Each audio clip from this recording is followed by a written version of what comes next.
Lur, selamat datang di Ngidul Ngalebum Film Cadul. Aman lur, sehat-sehat kabeh sekeluarga dong ya. Balik maneh ambek aku Icang Senin. Selamat pagi untuk kamu yang aku kangenin ya.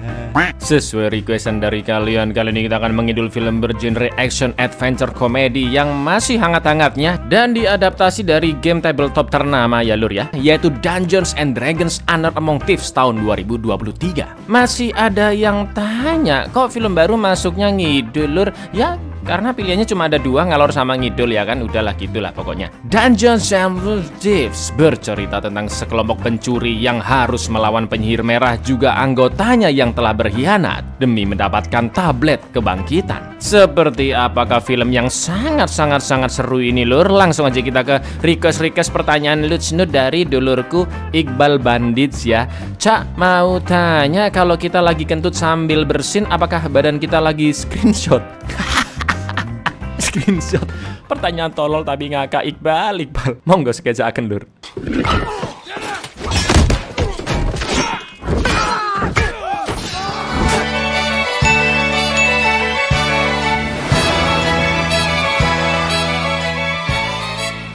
Berlatar di dunia fantasi di mana terdapat banyak ras di dalamnya seperti manusia, penyihir, dwarf, elf, dan juga monster-monster. Film diawali dengan seorang monster kriminal berbahaya yang akan dipenjara di sebuah gedung yang berlokasi di tengah-tengah gurun es. Monster tersebut pun dimasukkan ke sel yang sama bersama dua pencuri profesional yaitu Edgin dan Holga. Karena si monster lama tidak melihat wanita, dia pun mulai menggoda Mbak Holga, tapi yang terjadi I've been in a low cell, never shared one with a female.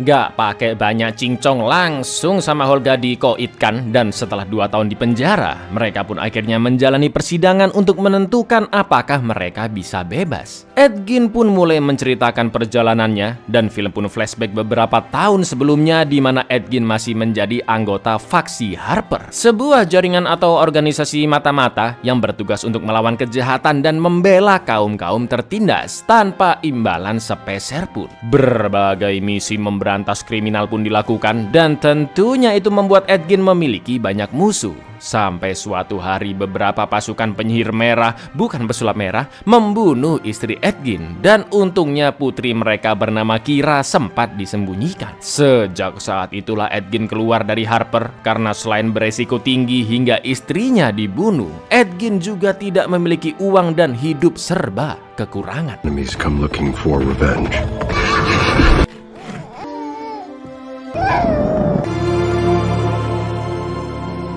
When Zia died, so did my devotion to my oath. Bulan demi bulan pun berlalu, sampai akhirnya Edgin bertemu dengan Mbak Holga dari suku Elk. Mereka pun berteman dan bahkan saking dekatnya hubungan mereka sudah seperti saudara lur. Holga sering membantu urusan rumah juga merawat bayi Kira. Karena himpitan ekonomi, mereka berdua pun nekat menjadi pencuri, dan Kira yang sudah semakin besar selalu diajak bergabung dengan dipakaikan kalung yang bisa membuat penggunanya menghilang. Edgin juga merekrut Simon, manusia setengah elf, seorang penyihir dengan kemampuan biasa-biasa saja, dan seorang penipu ulung bernama Force. Kelima pencuri ini pun terus melancarkan aksinya, dan sesuai peraturan yang dibuat bahwa mereka tidak boleh menyakiti siapapun dan hanya boleh menguras harta orang-orang kaya saja. Added Simon, sorcerer, a con man named Ford.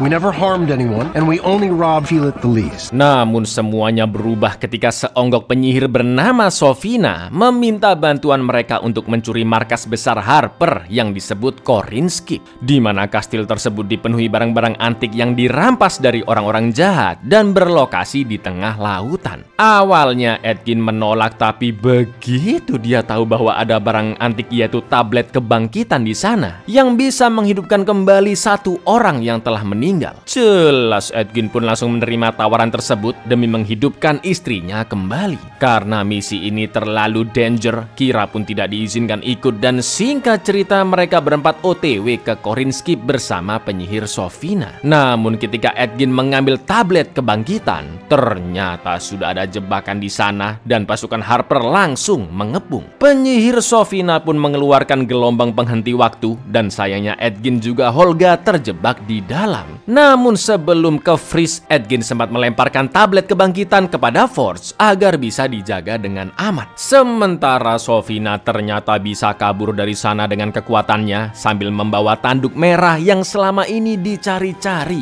olehnya.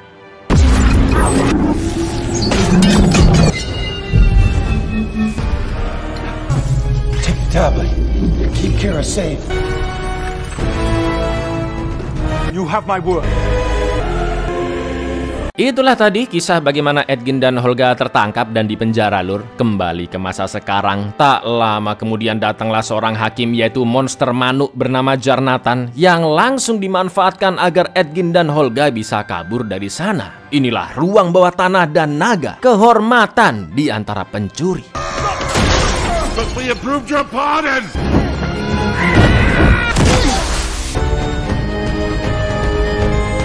Setelah itu mereka berdua melanjutkan perjalanan dan mencuri kuda di pemukiman agar bisa cepat pulang ke rumah. Namun ternyata rumahnya sudah kosong lama dan ternyata dari selebaran mereka mengetahui jika Forge saat ini telah menjadi penguasa di sebuah kota bernama Neverwinter. Karena Kira juga pasti ada di sana, Edgin bersama Holga pun langsung OTW. Sesampainya di kastil mereka disambut oleh Kira yang terlihat agak acuh dengan ayahnya sendiri Edgin. Tak lama kemudian datanglah Forge yang penampilannya sudah berubah bak raja dan langsung memeluk juga menjamu mereka. Lalu tiba-tiba muncullah penyihir Sofina yang ternyata sekarang telah dipilih menjadi penasehat utamanya Forge. Sampai akhirnya terungkap bahwa Kira membenci ayahnya karena yang dia tahu dari Forge bahwa tablet tersebut bukan tablet kebangkitan tapi tablet kekayaan. Kira yang sangat percaya dengan Forge dan menganggapnya sebagai pamannya pun mengatakan, "Kamu lebih mementingkan jadi kaya daripada aku kan ayah? Udahlah aku ngambek aja." Pergilah si Kira ke kamarnya, Lur. No, it wasn't for me, it was for that tablet of riches. Riches?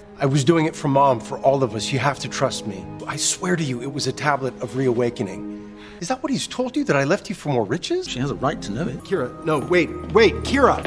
Give it time. Fakta mengejutkannya tidak sampai di sana. Setelah Kira pergi, Forge mengungkapkan bahwa dirinya telah bekerja sama dengan Sofina untuk sengaja menjebak Edgin dan Holga agar mereka dipenjara. Setelah ditangkap menggunakan sihir Sofina, anak buahnya pun diperintahkan untuk membunuh mereka berdua. Namun saat akan dipenggal dengan cerdiknya, Holga mengulur-ngulur waktu sambil ngorek-ngorek celah batu di bawahnya. Dan yang terjadi, Does it parry? It's Darksteel.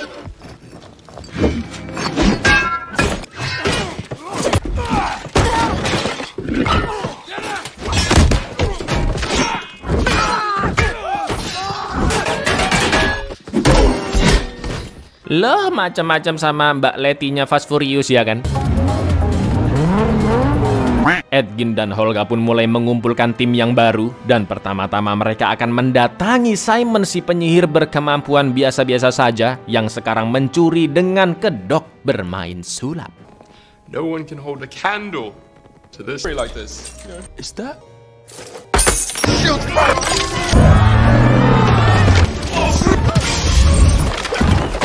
Selanjutnya mereka berencana akan merekrut Dorik, teman dari Simon yang merupakan ras druid, di mana dia bisa berubah bentuk menjadi bermacam-macam hewan seperti kuda, semua hewan lalur, atau yang paling pamungkasnya adalah owlbear, gabungan dari burung hantu dan beruang.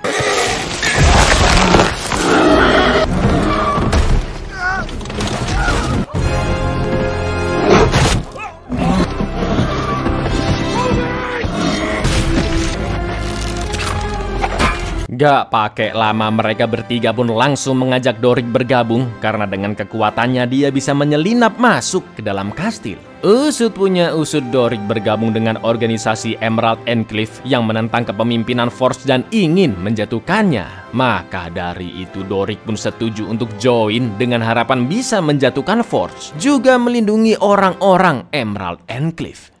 Sementara itu di kastil, Forge kembali membohongi Kira bahwa tablet kekayaan sudah diberikan kepada Edgin dan dia pergi begitu saja tanpa mempedulikan Kira. Semua itu dilakukan agar Kira mau hidup bersama Forge. Manipulatif. Lalu Forge pun menemui Sofina dan di sini terkuak bahwa dia adalah penyihir merah, yang mana artinya kelompok Sofina lah pembunuh istri dari Edgin. Setelah itu Edgin dan Sofina menunjukkan seonggok brankas berpintu besi di mana terdapat barang-barang berharga yang telah disegel oleh Arcane of Mordenkainen sehingga tidak ada orang yang bisa masuk ke dalamnya. Lalu tiba-tiba dengan kekuatan sihirnya Sofina berhasil mendeteksi Dorik yang sedari tadi menguping pembicaraan dengan berubah wujud menjadi seonggok lalat. Mana teriaknya nggak bisa biasa lagi, kayak dedemit di Insidious 2 lur.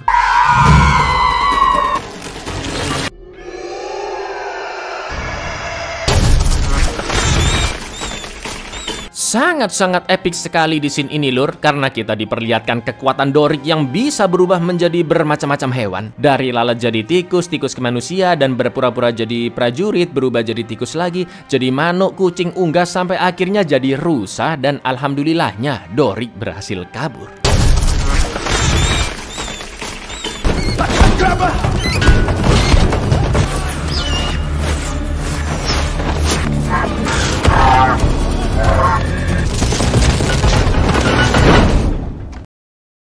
Berkat Dorik, kelompok pencuri ini pun tahu jika Sofina adalah penyihir merah dan tablet kebangkitan disimpan di ruangan bersegel khusus. Simon tidak bisa membuka segel tersebut dengan sihirnya karena kekuatannya masih belum cukup. Namun Simon mengatakan jika mereka bisa menggunakan Helm of Disjunction, atau simpelnya kita sebut aja helm KYT lah ya lur ya. Minimal mantai pakai helm nih bos, senggol dong. Yang bisa menonaktifkan semua mantra di sekitarnya. Karena helm itu sudah lama menghilang, Holga pun punya ide untuk bertanya ke mayat-mayat di Evermore menggunakan sihir dari Simon.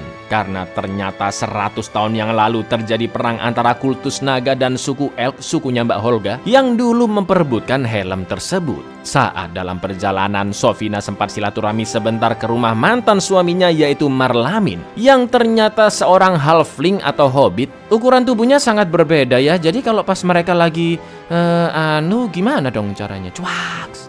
Same old Holga. And I tried to build us a home so you could forget that.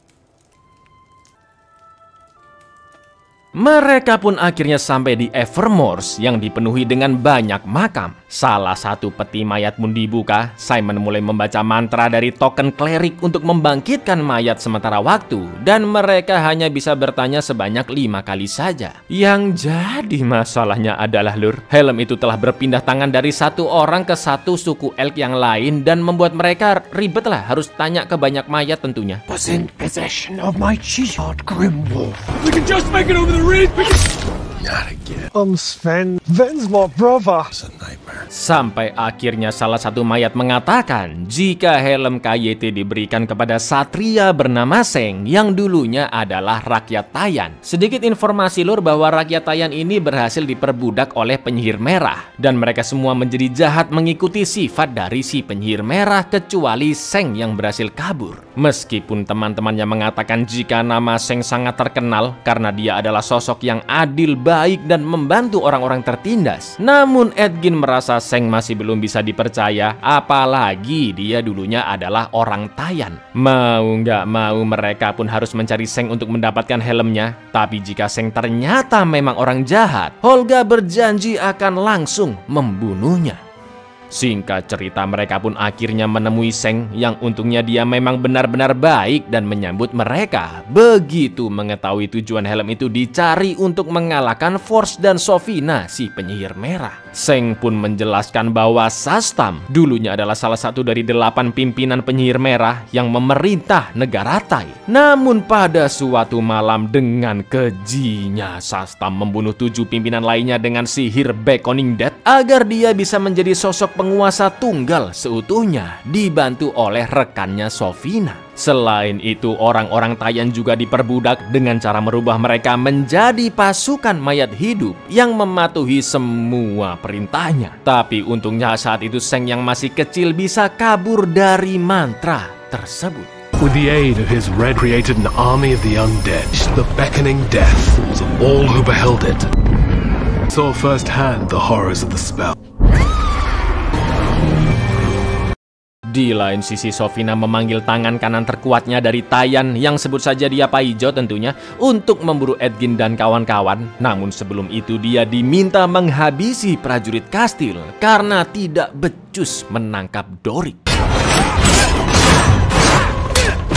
Setelah itu Zheng, Edgin, and Friends pun menuju ke Underdark, tempat berbahaya yang digunakan Zheng untuk menyimpan helm KYT-nya. Setelah masuk melalui salah satu pintu yang jarang diketahui, mereka pun melewati lorong demi lorong sampai ke sebuah kota bawah tanah yang sangat luas. Di mana di sana terdapat banyak makhluk-makhluk aneh nan berbahaya. Salah satunya adalah Roknon, si pemakan otak. Lalu untuk mencapai tempat penyimpanan helm, mereka harus melewati jembatan yang otomatis bisa hancur jika salah injak. Seperti stepping stones-nya benteng Takeshi ya kan lur? Dan tololnya Simon tanpa sengaja salah injak batu dong.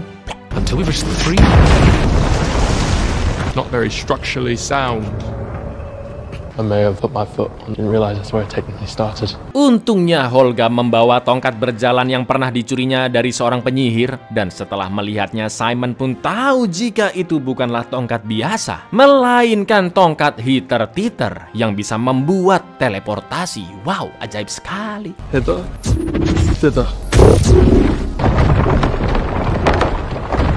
See? They didn't even need the bridge! Alhamdulillahnya mereka sudah menyeberang dan Zheng pun langsung mengambil helm KYT penghilang sihir yang telah disembunyikannya. Tapi tiba-tiba datanglah Paijo beserta krucu-krucunya dari Taiyan. Namun krucu-krucu itu bukanlah tandingan Zheng yang sangat ahli berpedang. Bahkan pedangnya bisa dilemparkan dan masih ada pisau di dalamnya.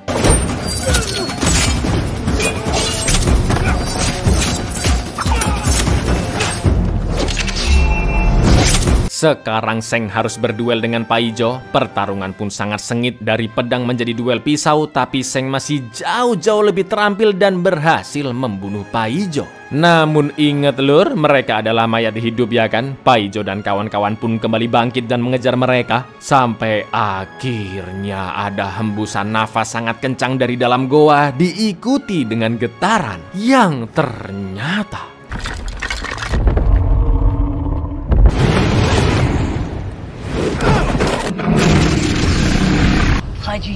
ya, tak lain tak bukan itu adalah naga gendut bernama Thunderchout, yang biar gampang kita panggil Nandut ya, naga gendut lur ya.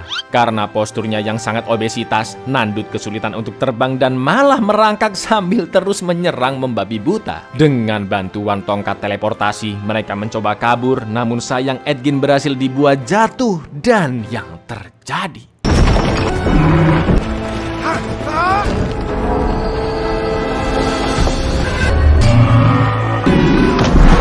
Nandut pun berhasil ditusuk oleh Zheng, tapi ternyata dia masih hidup dan terus mengejar, sampai-sampai membuat Edgin dan lainnya terjebak. Untungnya Edgin punya ide untuk memancing naga menghembuskan nafasnya, agar sihir api di tangan Simon bisa menyebar dan meledakkan goa tersebut. No, the five finger one! Yeah, what? Wish you every success on your journey. Setelah selamat dari kejaran Nandut, Zheng pun memutuskan berpisah dengan mereka karena tugasnya sudah selesai. Helm KYT juga sudah didapatkan dan Simon mencoba memakainya untuk menguji apakah kekuatan sihirnya bisa menyeimbangi kekuatan helm. Lalu tiba-tiba situasi di sekitarnya berubah dan dia didatangi kakek dari kakek buyutnya bernama Aumar yang juga seorang penyihir. Aumar pun mengatakan jika helm itu hanya bisa digunakan oleh Simon jika memang helm itu mau memilihnya. Who are you? Oh, my name is Omar. My great-great-grandfather. It chooses who may wield it. Saking kuatnya helm tersebut lur, Simon yang coba memakainya lagi pun selalu ditolak. Berjam-jam lamanya Simon masih belum bisa menaklukkan helm tersebut. Simon juga Dorik sempat putus asa dan mulai ngedrop. Tapi Edgin terus memotivasi karena dia yakin mereka pasti berhasil menyelesaikan misi. Sampai akhirnya Edgin memiliki ide, yaitu mereka menyelinap masuk ke dalam berangkas besi dengan cara memasukkan suatu barang ke dalam kereta pengirim harta karun yang sudah dipasangi portal teleport. Caranya kayak gini ternyata lur.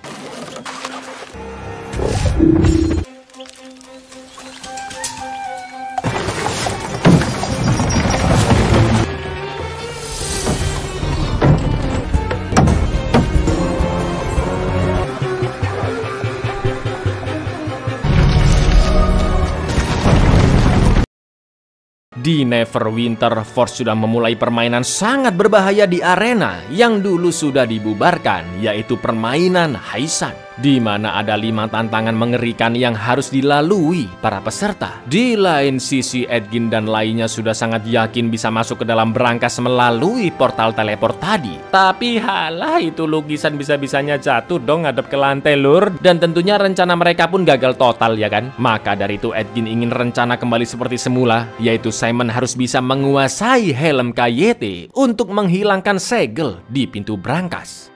Singkat cerita, mereka berhasil masuk ke kastil. Simon diminta segera menemukan ruangan berangkas. Edgin akan mencari Kira, Holga akan menahan prajurit yang berdatangan, sementara Dorik masih berusaha mencongkel celah lantai teleport. Minimal ada celah dikit aja langsung dia masuk dengan berubah jadi cacing lur. Sampai akhirnya Simon tiba di pintu berangkas. Prajurit kastil pun akan menyergapnya dan dia segera memakai helmnya. Seperti sebelum-sebelumnya, Aumar pun selalu datang dan kali ini Simon yang sudah muak dengannya langsung memukulnya. Tapi ternyata itulah kunci agar dia bisa menguasai helm, yaitu dengan keberanian, kepercayaan diri, dan mampu menguasai dirinya sendiri. Helm itu tidak hanya menghilangkan mantra segel, tapi juga meningkatkan kemampuan sihir Simon.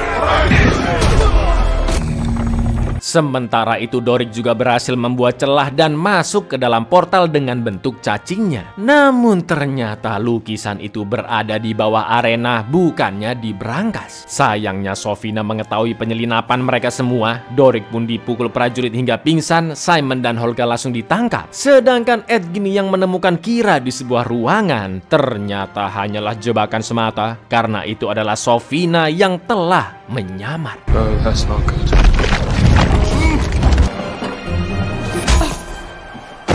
I came for you. We have to go. Tak lama kemudian Force pun datang dan Edgin berusaha mengulur waktu dengan request ikut permainan Haisan agar dia bisa mati dengan terhormat katanya. Setelah dipikir-pikir, Force pun akhirnya setuju karena itu bisa menjadi pertunjukan yang menarik maksudnya. Permainan Haisan yang mengerikan pun dimulai. Penonton memenuhi tribun, para sultan telah memberi taruhannya dan tim-tim peserta sudah siap di arena, termasuk Edgin, Holga, Simon, dan Dorik. Agar adil, Simon dan Dorik telah dipasangi gelang yang bisa meredam kekuatannya. Lalu tantangan pertama, mereka harus melewati labirin raksasa penuh jebakan dan menghindari kejaran Panther dengan tanaman pemakan manusia di punggungnya. Banyak peserta yang sudah tewas sampai akhirnya tangan Dorik masuk ke jebakan gel super panas yang alhamdulillahnya malah bisa melepaskan gelang peredam kekuatannya lur.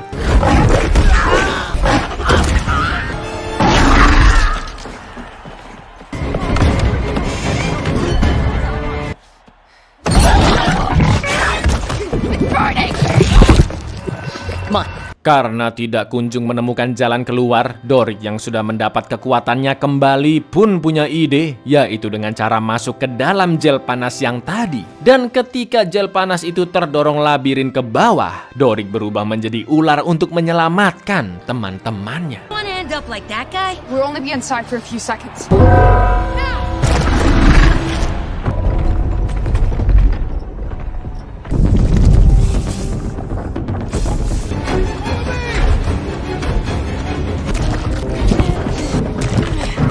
Setelah berhasil lolos dan berada di bawah arena, Simon pun melepas gelangnya dari kunci yang ada di sana. Lalu mereka mendatangi sebuah kapal yang berisi penuh dengan harta termasuk tablet kebangkitan. Karena ternyata Force berniat kabur membawa semua harta tersebut dan juga Kira. Edgin pun menunjukkan tablet kebangkitan kepada sang putri sebagai bukti bahwa dia tidak berbohong dan justru Force lah yang manipulatif. Saat itu juga Force yang merasa terdesak langsung mengancam akan membunuh Kira, tapi tentunya dia bukanlah masalah besar bagi kelompok pencuri, ya kan?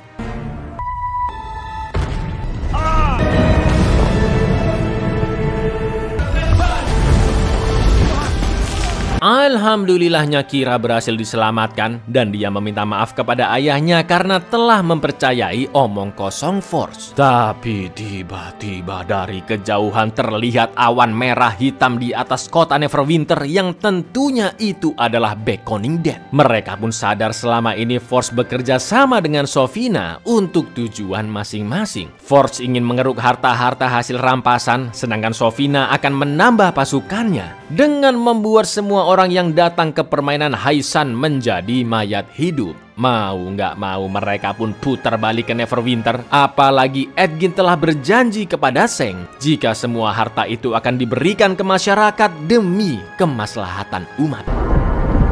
It's the beckoning death. I'm gonna keep that promise I made to Zank.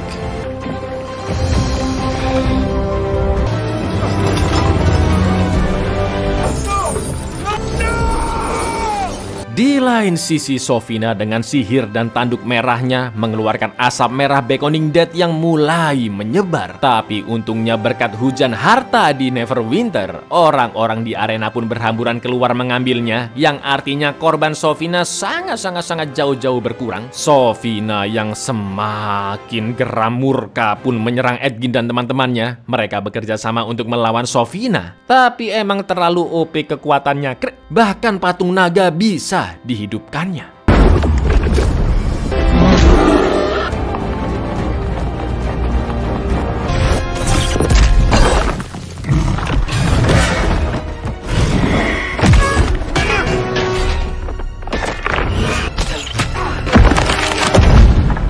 Simon sempat berduel sihir dengan Sofina, namun kekuatannya tentu tidak setara. Serangan bersama-sama pun terus dilakukan dan Sofina kembali mengeluarkan gelombang penghenti waktu.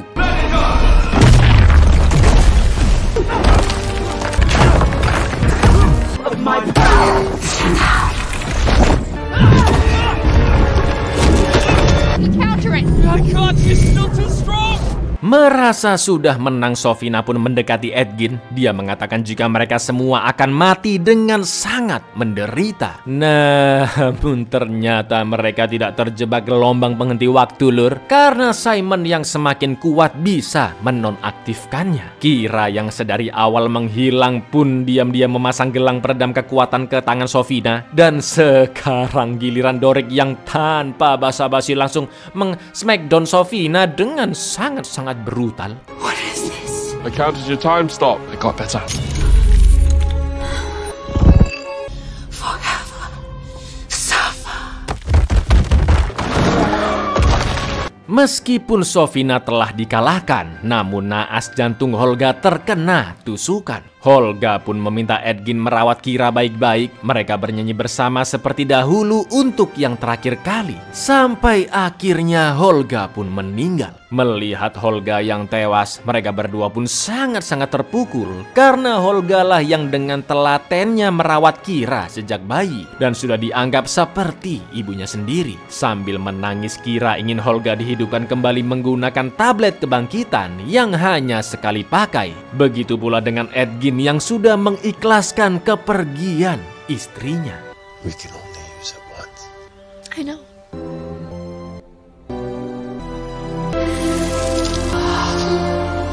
That's Tam won't be happy about this. Well, if he comes after us, we'll do. Singkat cerita, masyarakat Neverwinter sudah menjalani hidupnya kembali. Pemimpin sesungguhnya yaitu Neverember juga telah kembali sadar dan memberikan medali kepahlawanan untuk mereka berempat. Sementara itu Sofina ternyata masih hidup dan menghilang entah kemana. Sementara si serakah Forge yang nyolong satu piala emas milik Harper ditangkap oleh Seng untuk diadili, dan of course dia akan dipenjara dalam waktu lama ya kan, Lur? Good evening. Stop. We've heard enough. I don't know what came over me. I'm sorry. I'm sorry. Buyar, sumpah sangat enjoy dan seru banget nonton film ini, Lur. Kalau aku punya kekuatan druid sih kayaknya mending berubah jadi gabungan antara kecoa sama T-Rex saja lah ya. Udah besar, bisa terbang, menakutkan, menjijikkan pula ya. Assalamualaikum, Lur.